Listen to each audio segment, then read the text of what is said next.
If everyone is searching the same place, maybe the truth has already slipped quietly past them. The first rays of sunrise spread across the Yellowstone River like ribbons of liquid gold, turning the calm water into a mirror that reflected the towering pine trees and the pale Montana sky. Dozens of search vehicles lined the gravel road beside the riverbank, their flashing lights fading against the growing daylight. Volunteers called one another across the fields while rescue teams carefully followed maps marked with circles, arrows, and coordinates. Drones drifted above the forest canopy, helicopters swept across the distant hills, and trained search dogs moved tirelessly through the tall grass. Every available resource had been deployed to find Emily Harper, the 28-year-old granddaughter of billionaire Samuel Harper, who had disappeared without explanation less than 24 hours earlier during a charity retreat. Television reporters stood behind portable cameras broadcasting updates to millions of viewers across the country, repeating the same heartbreaking question again and again. Where had the missing heiress gone? Lucas Turner stood several hundred yards away beside his weathered aluminum fishing boat, saying nothing as he watched the river instead of the growing crowd. At 32 years old, the single father had spent nearly every morning of his adult life on this water. His hands had repaired countless boat engines, rescued stranded fishermen during sudden storms, and guided visitors safely through narrow channels hidden beneath the surface. His knowledge had never come from expensive equipment or satellite images. It had come from years of quietly observing how the river spoke to those willing to slow down long enough to listen. 8-year-old Mason stood beside his father carrying a small tackle box, noticing the unusual activity across the shoreline. "Dad," he asked softly, "why are all those people looking over there?" Lucas kept his eyes on the current. "Because someone told them that is where they should start." Mason looked toward the forest where search teams disappeared between the trees. "Do you think they are wrong?" Lucas watched a single branch drift steadily along the gentle current before answering. "I think they are asking the forest a question that only the river can answer." Neither of them raised their voices. Neither tried to interrupt the professionals directing the operation. Lucas simply untied his boat from the old wooden dock with calm, practiced movements while the cool morning breeze carried the scent of pine needles and fresh water across the valley. As he pushed away from shore, one sheriff's deputy noticed him leaving. "Sir," the deputy called out politely, "the search area is north of here." Lucas nodded respectfully. "I know. Then where are you going?" The single father rested one hand on the tiller and looked briefly toward the distant bend where the river disappeared behind towering cottonwood trees. "Downstream." The deputy frowned in confusion. "Everyone else is heading into the woods." Lucas offered a faint smile that carried neither arrogance nor certainty. Water remembers things people overlook. Before the deputy could ask another question, the small boat glided quietly into the slow current, leaving only gentle ripples behind. Mason settled onto the wooden bench, watching the shoreline drift past while birds greeted the sunrise from the branches above. They traveled without urgency, without sirens, and without the pressure of proving anyone wrong. Lucas studied the floating leaves, broken reeds, muddy edges, and changing colors of the water with patient attention. To anyone else, the river appeared peaceful and ordinary. To him, every bend carried a story waiting to be read. Nearly a mile downstream, he slowed the engine until the boat barely moved. The current had shifted in a subtle way that most people would never notice. Small patches of pollen gathered along one bank instead of flowing freely, and a single white scarf rested silently among the roots of an overhanging willow tree, barely visible beneath the morning mist. Mason pointed toward it. "Dad, was that there yesterday?" Lucas quietly reached for the boat hook without answering. As the rising sun broke fully above the mountains, its light revealed delicate gold embroidery stitched into one corner of the forgotten scarf, the unmistakable crest of the Harper family. And for the first time since the search began, Lucas realized the river had not been hiding Emily Harper at all. It had been patiently protecting the first clue until someone who truly understood its language finally arrived. Lucas Turner carefully lifted the white scarf from the willow roots without disturbing the mud beneath it. Tiny droplets of river water shimmered along the delicate gold embroidery as the morning sun climbed higher above the Montana hills. He studied the fabric quietly instead of celebrating what he had found. Years spent working beside rivers had taught him that one clue rarely answered a question. More often, it invited a better one. Mason leaned over the side of the boat with wide eyes. "Dad, should we take it to the sheriff?" Lucas nodded. "We will. But first we need to understand why the river left it here." He slowly scanned the shoreline. Fresh reeds bent gently toward the current. A narrow stretch of damp sand remained almost untouched except for a few shallow impressions that were already fading beneath the morning breeze. Nothing suggested panic. Nothing suggested a struggle. Everything seemed strangely peaceful, as though someone had walked beside the water rather than been carried by it. Lucas eased the boat closer to shore and stepped carefully onto the soft riverbank. Every movement was deliberate. He avoided disturbing the ground, choosing instead to study the tiny details most people hurried past. Mason watched quietly from the boat, knowing his father often noticed things long before explaining them. After several minutes, Lucas crouched beside a patch of smooth mud. "Come here," he said gently. Mason climbed onto the bank and followed his father's gaze. "What do you see?" Lucas asked. The boy studied the marks carefully. "Footprints." Lucas smiled faintly. "Keep looking." Mason narrowed his eyes. "Only one set." "Exactly." The boy looked confused. "Would that mean she was alone?" Lucas shook his head. "It means whoever came here was walking carefully. These prints are evenly spaced. The person was not running. They were thinking." Mason remained silent, trying to imagine the missing woman walking calmly along the river while the rest of the state searched miles away. Lucas looked toward the flowing water once more. Fear leaves different footprints.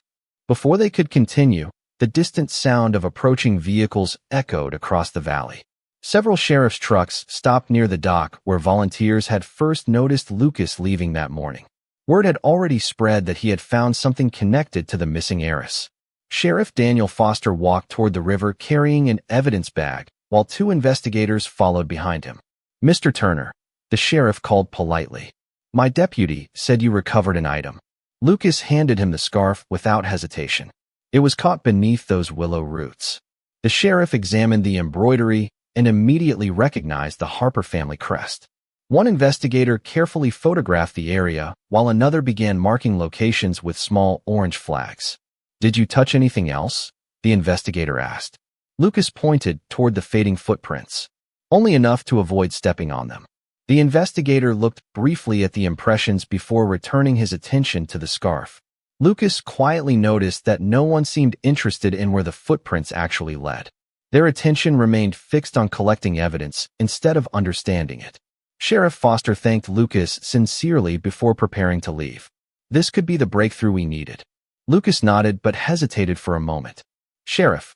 Foster turned back. "Yes." Lucas looked toward the slow current drifting past the willow trees. "If you only collect what the river gives you, you may miss what it is trying to show you." The sheriff followed Lucas's gaze but saw nothing except flowing water and scattered branches. He offered a respectful smile before returning to his team.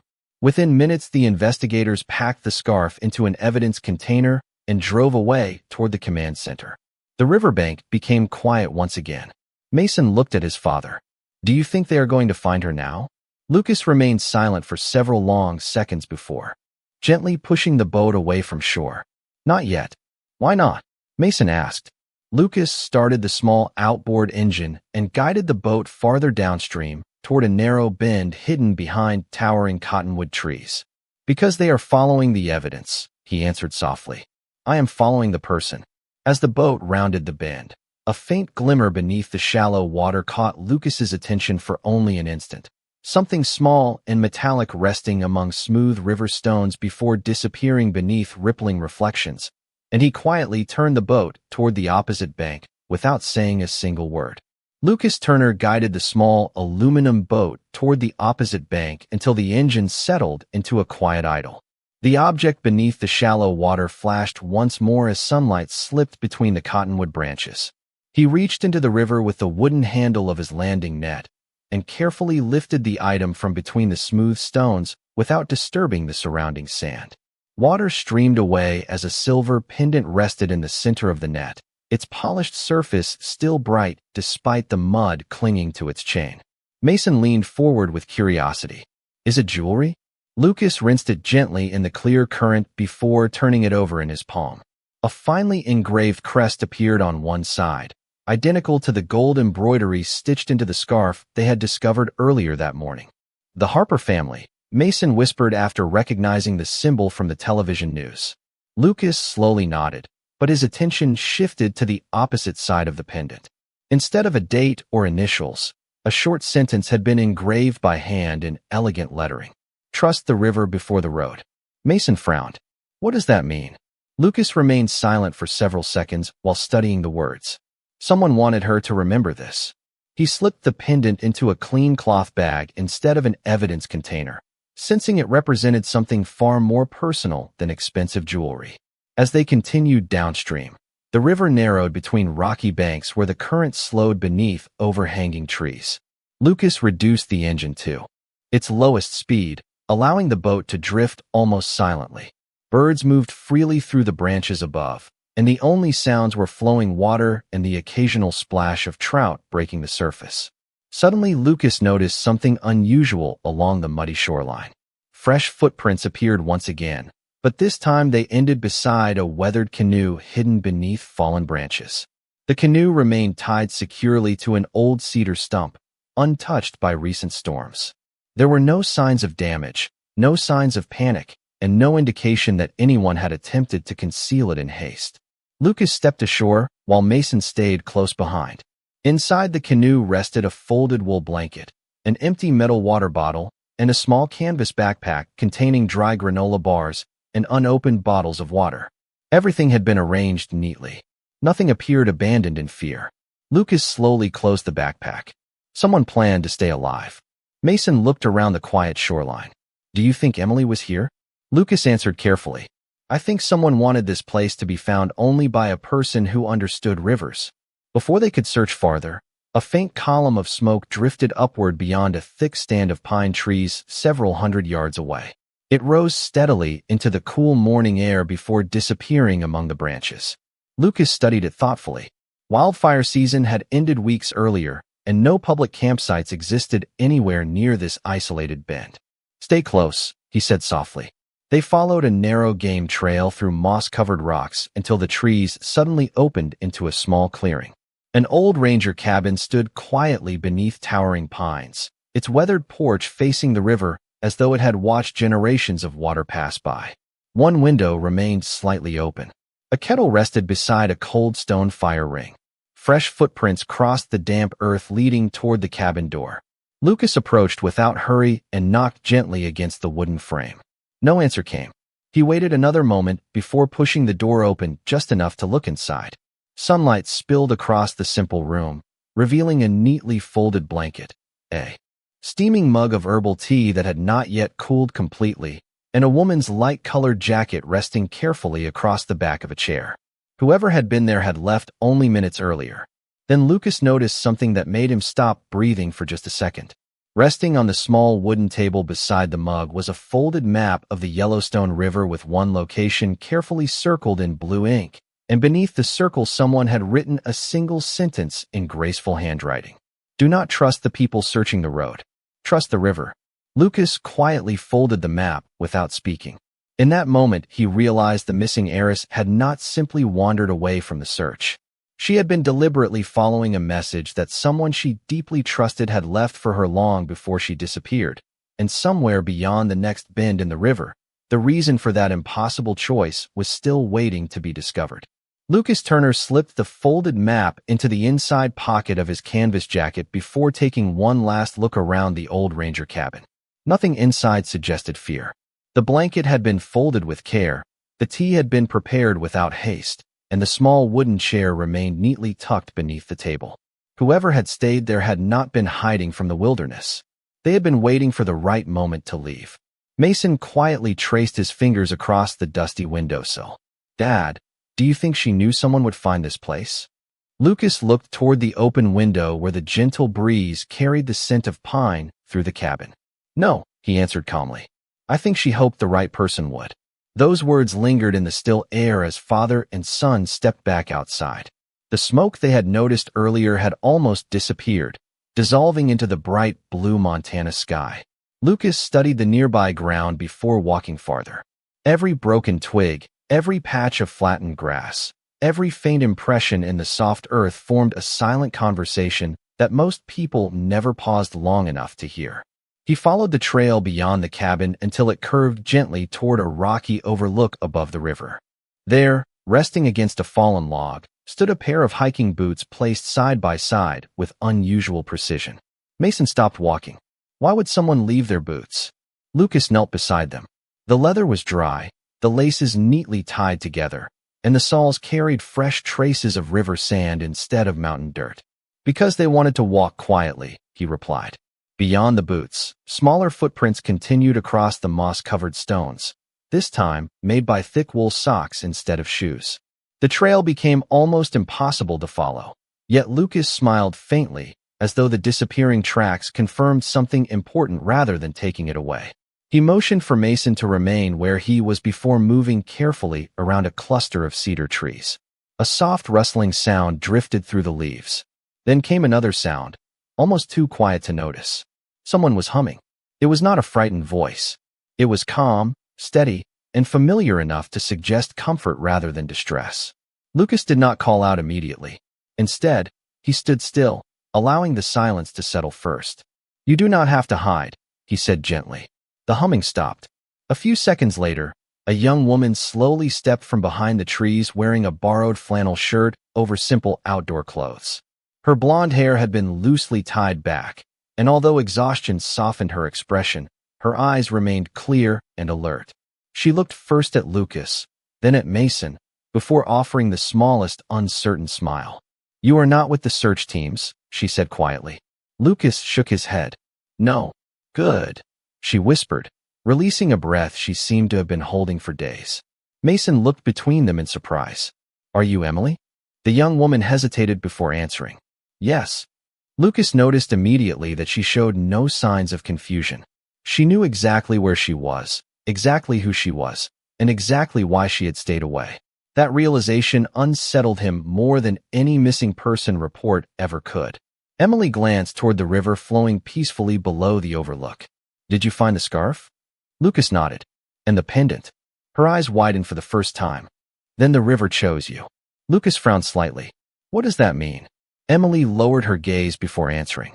My grandmother used to tell me that if life ever became too loud to hear the truth, I should follow the river because it never lies. She looked back toward Lucas with quiet gratitude. I kept leaving pieces behind, hoping someone would understand the message instead of simply collecting the evidence. Lucas remained silent, allowing her words to settle naturally. After a long pause, Emily reached into the pocket of the flannel shirt and carefully unfolded an old photograph protected inside a clear plastic sleeve. She handed it to Lucas without explanation. The faded picture showed two young men standing beside this very river decades earlier, smiling beside an old wooden boat. One was clearly Samuel Harper as a young man. The other wore a ranger uniform, but his face had been partly hidden by a crease running through the center of the photograph. Across the back, written in elegant handwriting, appeared only 6 simple words. When the river calls, trust his son.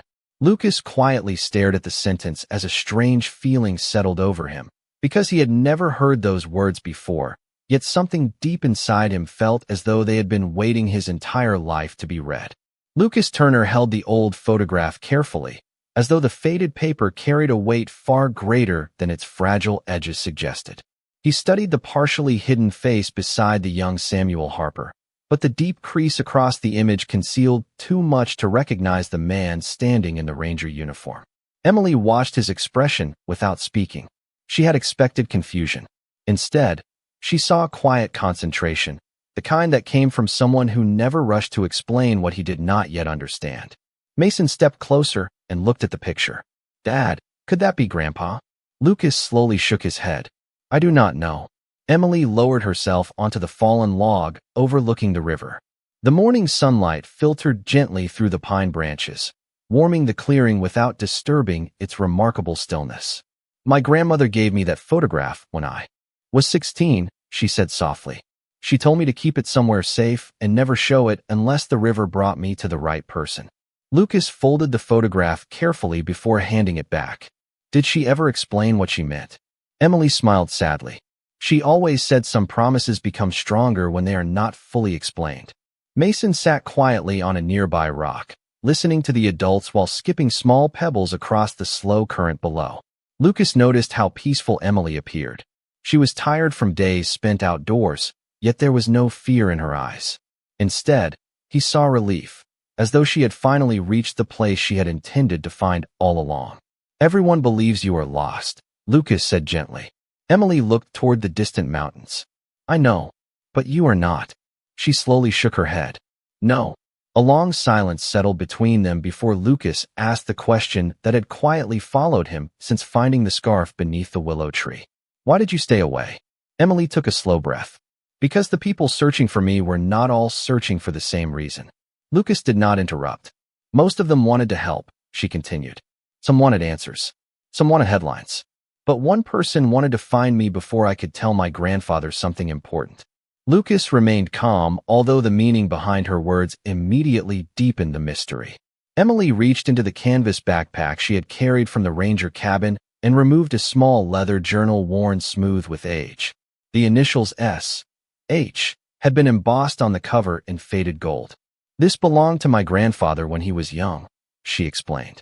"He let me borrow it last month because he wanted me to understand where our family came from before everything became board meetings and business reports." Lucas carefully opened the first page.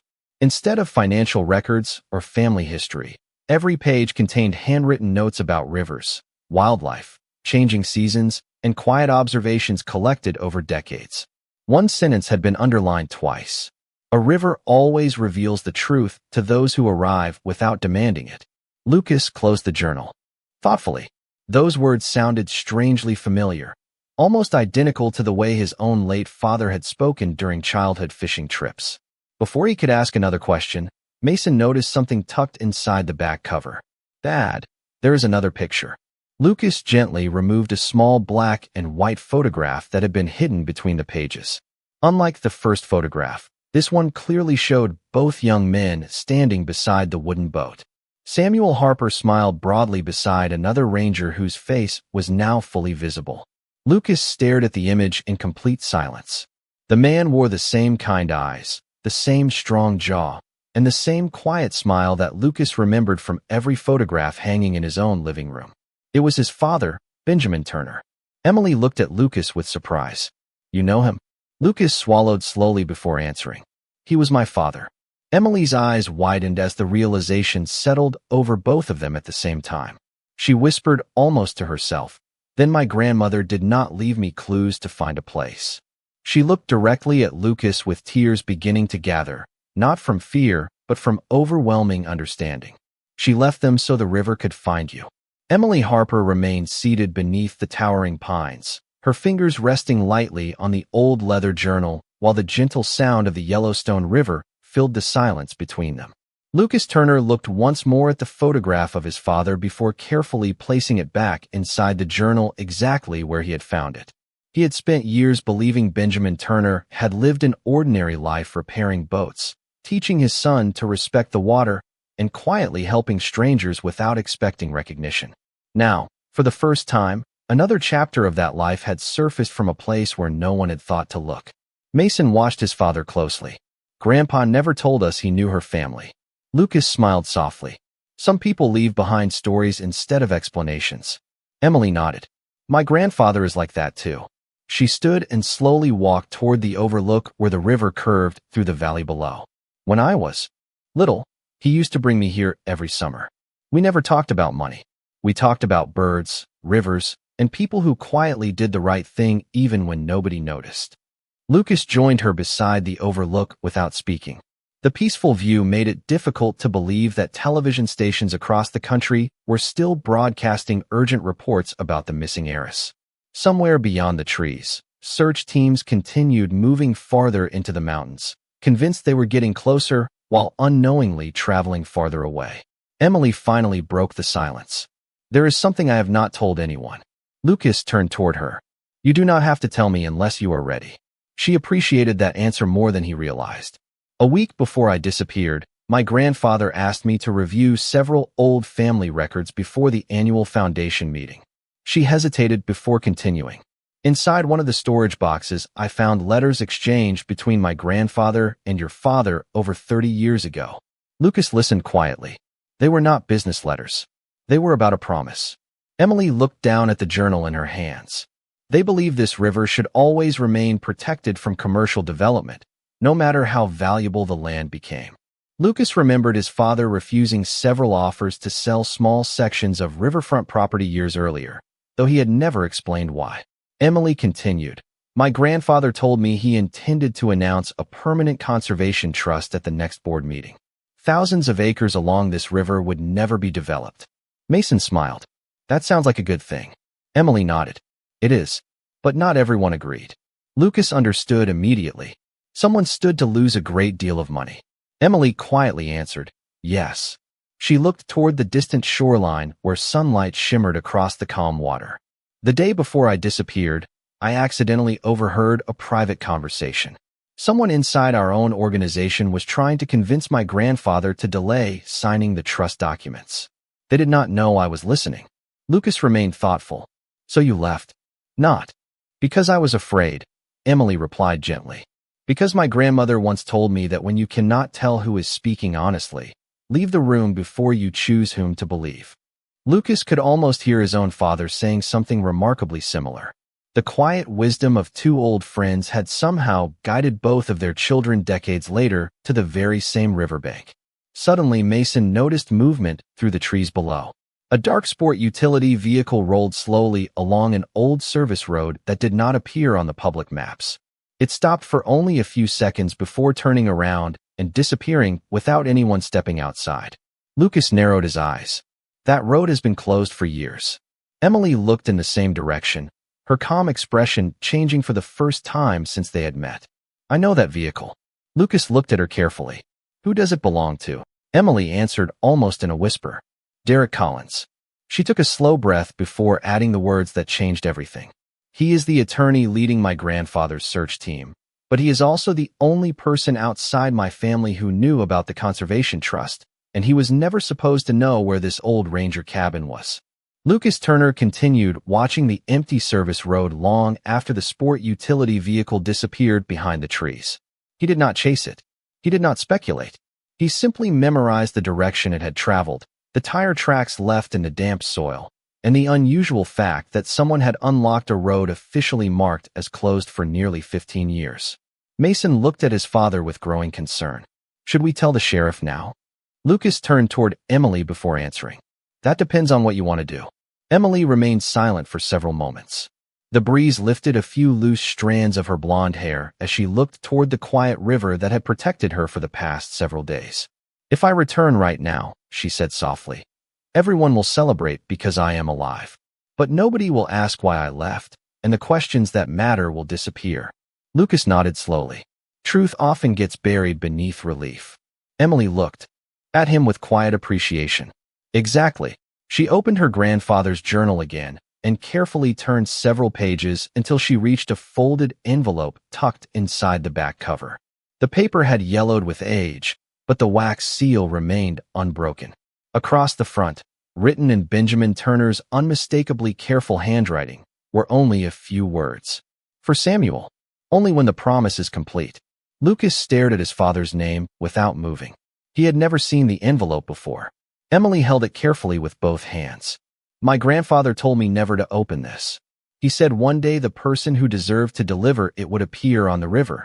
Lucas smiled faintly. "He believed that person would be me." "I think my grandmother believed it," Emily replied. "My grandfather simply trusted her."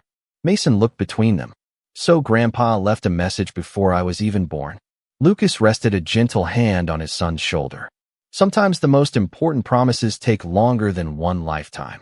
They quietly packed the journal, the photograph, and the sealed envelope into Lucas's waterproof canvas bag before beginning the short walk back toward the hidden canoe.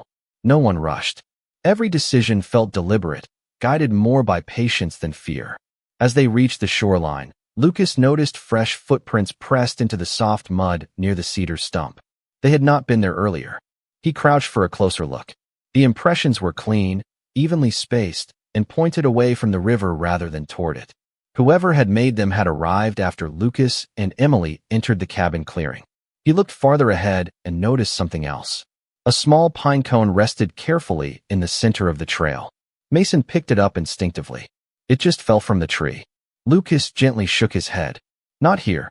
He pointed upward. The nearest pine tree stood nearly 30 feet away. The cone had been placed, not dropped. Emily suddenly smiled with recognition. My grandfather used to do that. Lucas looked at her. What do you mean? Whenever he wanted to tell someone they were heading the right direction without leaving obvious signs, he placed a pine cone in the middle of the trail. He called it the quiet marker. Lucas slowly looked down the path where a second pine cone rested nearly 50 yards ahead. Then another. Each one appeared exactly where the next bend in the trail might confuse a stranger. Mason's eyes widened. Someone is helping us. Emily nodded thoughtfully. Someone who knows my grandfather. Lucas followed the trail of pine cones until they reached a narrow overlook above the old service road. From there they could clearly see the gravel entrance leading toward the main highway.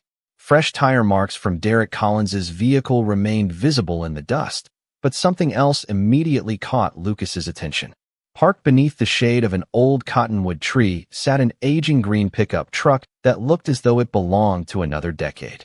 An elderly man wearing a faded Ranger hat leaned quietly against the tailgate, watching the river instead of the road. The moment Lucas stepped into view, the old man removed his hat with calm respect and spoke only one sentence. You have your father's eyes, and Samuel Harper has been waiting 40 years for you to bring that envelope home. The elderly ranger waited quietly beside the faded green pickup truck, showing neither surprise nor urgency as Lucas Turner, Emily Harper, and Mason approached the overlook. His weathered face carried the calm confidence of someone who had spent decades listening to rivers instead of arguments. Lucas stopped a few feet away. You knew my father. The old man smiled gently. For almost 50 years. He extended his hand. My name is Walter Hayes. I retired from the National Park Service a long time ago, but your father never believed friendship could retire. Lucas shook his hand, immediately noticing the same firm but unhurried grip Benjamin Turner had always offered to strangers. Walter looked toward Emily with obvious relief. Your grandfather has been blaming himself every hour since you disappeared. Emily lowered her eyes. I never wanted to hurt him. Walter nodded. I know. He knows that too. He just does not know why you left. Lucas carefully removed the sealed envelope from his canvas bag. She believed this. Belonged to Samuel Harper. Walter looked at the familiar handwriting without reaching for it. No, he answered quietly. It belongs in Samuel's hands, and only Benjamin's son was ever meant to carry it there. Mason looked curiously at the old ranger. How did you know we would come this way? Walter chuckled softly. Because your grandfather always followed rivers exactly like your father did, and your father learned from Benjamin. He pointed toward the line of carefully placed pine cones stretching back through the trees. Those markers were for Lucas, not for Emily. Lucas looked surprised. You left them? Walter smiled. I did. Benjamin once told me that if you ever found yourself searching for truth instead of answers, I should trust your instincts before giving directions. Emily glanced toward the quiet river below. So all of you planned this years ago? Walter slowly shook his head. Not this. None of us could have imagined today. We simply believe that good people eventually find one another when they choose patience over fear. The four of them climbed into the pickup truck and followed the old service road until it joined the highway leading toward the Harper estate. Along the drive, television news helicopters remained visible in the distance, circling the forest that search teams still believed held the missing heiress. Lucas watched them silently through the windshield. They are still looking in the wrong place, Mason whispered. Walter nodded. Sometimes people become so determined to prove they are right that they stop noticing when the truth quietly changes direction. Nearly an hour later, the tall iron gates of the Harper estate came into view. Sheriff's deputies, news vans, and dozens of concerned employees filled the entrance. As Walter slowly pulled the truck forward, several deputies immediately recognized Emily through the passenger window. Within seconds, the gates opened and Sheriff Daniel Foster hurried toward the vehicle, his expression shifting from disbelief to overwhelming relief. He opened the passenger door carefully. Miss Harper. Emily stepped out with a peaceful smile. I am all right, Sheriff. Foster looked at Lucas. You found her. Lucas answered simply. The river helped. Before anyone could ask another question, Samuel Harper emerged from the front steps of the estate. The elderly billionaire stopped walking the instant he saw his granddaughter. His shoulders relaxed as though a tremendous weight had finally been lifted away. Emily crossed the driveway without running and embraced him quietly. Neither of them spoke for several long moments. Around them, reporters lowered their microphones. Deputies stepped back respectfully, and even the television cameras seemed less important than the silent reunion unfolding before them. Derek Collins pushed through the crowd with visible relief on his face, but Lucas noticed something unusual.